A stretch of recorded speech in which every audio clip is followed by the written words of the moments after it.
Welcome to பெரியம்மா சமையல். வாங்க, இன்னைக்கு நம்ம வந்து கட்லெட் பண்ண போகிறோம். கட்லெட் வந்து ஒரு பீஸ் நூடுல்ஸ் எடுத்து வச்சுருக்கோம். இதை வச்சு நம்ம இன்னைக்கு கட்லெட் பண்ண போகிறோம். 3 உருளைக்கிழங்கு எடுத்து வச்சுருக்கோம். இப்போ ஃபஸ்ட்டு உருளைக்கிழங்கை வேக வச்சுக்கலாம். நூடுல்ஸ் வேக வச்சுட்டு உங்கள்கிட்ட காட்டுறோம். இது நம்ம இந்த மேகியை வேக வச்சு எடுத்துக்கலாம். வெந்த உடனே நம்ம எப்படி செய்யணும் பார்க்கலாம். ரொம்ப குழையாமல் வேக வச்சு எடுத்துக்கலாம். நூடுல்ஸ் ரெடி ஆயிடுச்சு. நம்ம வடித்து எடுத்துக்கலாம். ஸ்டவ் ஆஃப் பண்ணிக்கலாம்.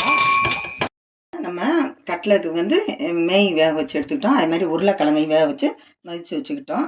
இப்போ வந்து கொத்தமல்லி தழை கட் பண்ணி வச்சுருக்கோம். கேரட்டை வந்து கொஞ்சம் பாதி கேரட் துருவி வச்சுருக்கோம். பெரிய வெங்காயம் வந்து 2 கட் பண்ணி வச்சுருக்கோம். இது வந்து ஜீரகத்தூள் ஒரு 1/2 ஸ்பூனு. இது வந்து மேகி பவுட்ரு வந்து சின்ன பாக்கெட் ஒன்று போட்டிருக்கோம். இது வந்து கரம் மசாலா ஒரு 1/4 டீஸ்பூன் அளவுக்கு, மஞ்சத்தூள் 2 சிட்டி அளவுக்கு, காரத்தூள் வந்து ஒரு ஸ்பூன் அளவுக்கு எடுத்து வச்சுருக்கோம். இப்போ அது வந்து ப்ரெட்டு பவுட்ரு பண்ணி வச்சுருக்கோம். இப்போ இதை எப்படி செய்யணும்னு பார்த்துக்கலாம். வதக்கிடுவோம். லைட்டாக எண்ணெய் ஊற்றிருக்கோம். இப்போ வந்து சட்டி காஞ்சிருச்சு. இதில் வந்து லைட்டாக வெங்காயத்தை சேர்த்துக்கலாம். சும்மா லேசாக தான் 2 பரட்டுனா போதும். ஃபுல்லாக வதக்கலாம். 2 பரட்டு. அது கூட கேரட்டையும் நம்ம சேர்த்துக்கிடுவோம்.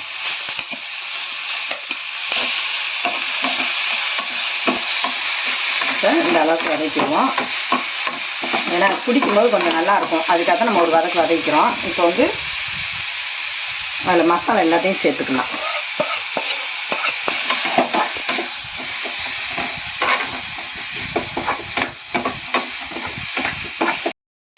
சால்ட் சேர்த்துக்குவோம். போதும். இப்போ ஸ்டவ் ஆஃப் பண்ணிக்கலாம். வச்சு எடுத்துக்கிட்டோம். இப்போ வந்து உருளைக்கிழங்கையும் சேர்த்துக்கலாம். அதில்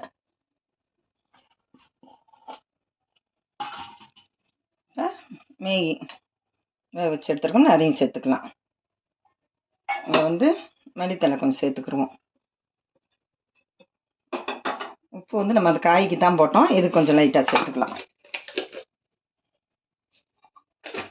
இப்போ எல்லாத்தையும் ஒன்று போல் மசிச்சு எடுத்துக்கலாம்.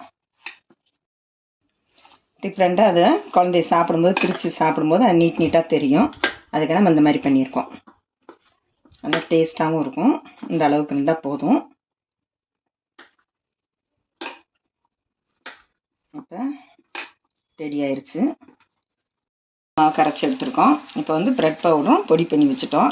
இப்போ வந்து இது எப்படின்னு உருண்டை நல்லா பெரிய சைஸ் வேணால் பெருசாக போட்டுக்கலாம், சின்ன சைஸ்னால் சின்னதாக போட்டுக்கலாம். இந்த அளவுக்கு போட்டுக்கிட்டு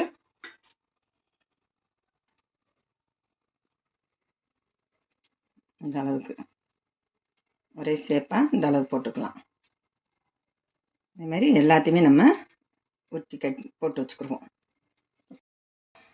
இப்போ வந்து மாவில் வந்து முக்கிக்கலாம். மைதா மாவில் முக்கி இப்படி எடுத்துட்டு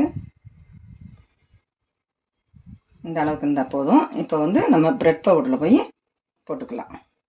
அப்போ தான் அது வந்து உதிராமல் நல்லா இதாக இருக்கும். இந்த அளவுக்கு போதும். இதே மாதிரி நம்ம எல்லாத்தையுமே ரெடி பண்ணிக்கலாம். எண்ணெய் காஞ்சிருச்சு. நம்ம இதமான சூட்டில் தான் வச்சுருக்கோம். ரொம்ப எண்ணெய் முங்குற அளவுக்குலாம் வேணாம். நம்ம பெரட்டுற மாதிரி தான் வச்சுருக்கோம். இப்போ வந்து தீயை குறைச்சிட்டோம். இப்போ வந்து எடுத்து வச்சுக்கலாம். எண்ணெயில் இந்த அளவுக்கு இருந்தால் போதும். இப்போ ஒரு பரட்டிக்கிடுவோம்.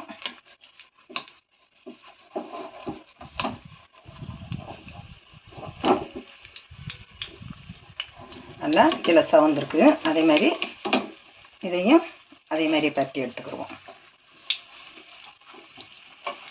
இப்போ இதே மாதிரி இந்த பக்கமும் அதே மாதிரி கோல்டு கலரில் வரட்டும். 2 பக்கமும் நல்லா கோல்டன் கலர் ஆயிடுச்சு. பார்த்தீங்களா, நல்லா செவந்து வந்துருச்சு. இப்போ எடுத்துக்கிடுவோம்.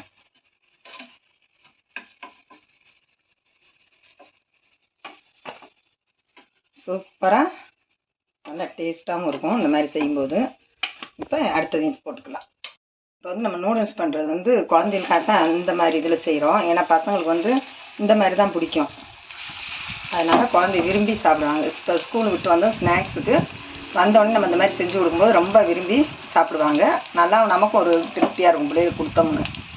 இப்போ அடுத்ததையும் நம்ம தட்டிக்கிறோம். எல்லாத்தையும் இதே மாதிரி செஞ்சு எடுத்துக்கலாம். செவந்துருச்சு. இதையும் எடுத்துக்கலாம்.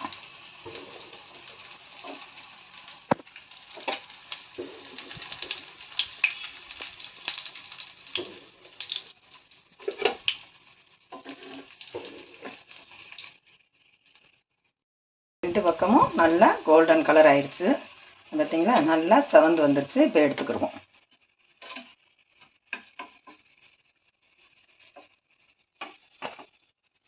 சூப்பராக நல்லா டேஸ்ட்டாகவும் இருக்கும் இந்த மாதிரி செய்யும்போது. இப்போ அடுத்ததையும் போட்டுக்கலாம். எல்லாத்தையும் நம்ம கட்லக்கா பொரிச்சிட்டோம். எல்லாத்தையும் எடுத்து வச்சுக்கலாம்.